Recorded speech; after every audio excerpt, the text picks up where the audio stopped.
বড়দিন বর্ষবরণে 144 ধারা জারি হচ্ছে, লক্ষণমে পানশালায় প্রবেশেও করা নিয়ম, না মানলে শাস্তি। 144 ধারা জারি থাকবে বলে লক্ষণমের শপিং মল, পানশালা, রেস্তোরাঁ, হোটেল সহ অন্য জায়গায় জমায়েতের উপরে থাকছে বিধিনিষেধ। 10 দিনের জন্য নির্দিষ্ট সংখ্যক মানুষজন প্রবেশ করতে পারবেন সেখানে। আপনারা দেখছেন রিপাবলিক বাংলা টিভি নিউজ। চলুন এবারের নজর রাখি বড়দিন এবং বর্ষবরণে বড় জমায়েত নয় উত্তরপ্রদেশের রাজধানী লখনউয়ে।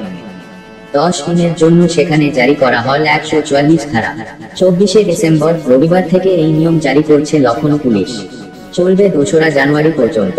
লখনউ পুলিশের তরফে জানানো হয়েছে, বড়দিন এবং বর্ষবরণে শান্তি শৃঙ্খলা বজায় রাখতে এই পদক্ষেপ, না মানলে কড়া পদক্ষেপ। 144 ধারা জারি থাকার কারণে শপিং মল, পানশালা, রেস্তোরাঁ, হোটেল সহ অন্য জায়গায় জমায়েতের উপরেও থাকছে বিধিনিষেধ। নির্দিষ্ট সংখ্যক মানুষজনই প্রবেশ করতে পারবেন।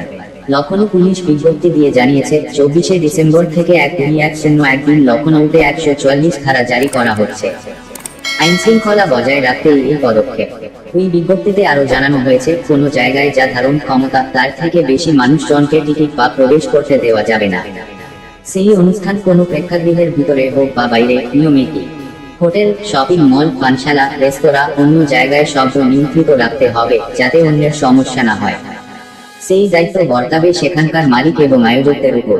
বিজ্ঞপ্তিতে এও জানানো হয়েছে, এই নিয়ম যারা মানবেন না তাদের ভারতীয় দণ্ডবিধির 144 ধারা লঙ্ঘনের শাস্তি মিলবে।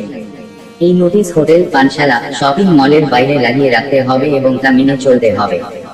এই দায়িত্ব কর্তৃপক্ষেরই। পুলিশের তরফে আরো জানানো হয়েছে, স্থায়ী এবং অস্থায়ী লাইসেন্স পেয়েছে যে সব পানশালা, তাদের সব নিয়ম মেনে চলতে হবে।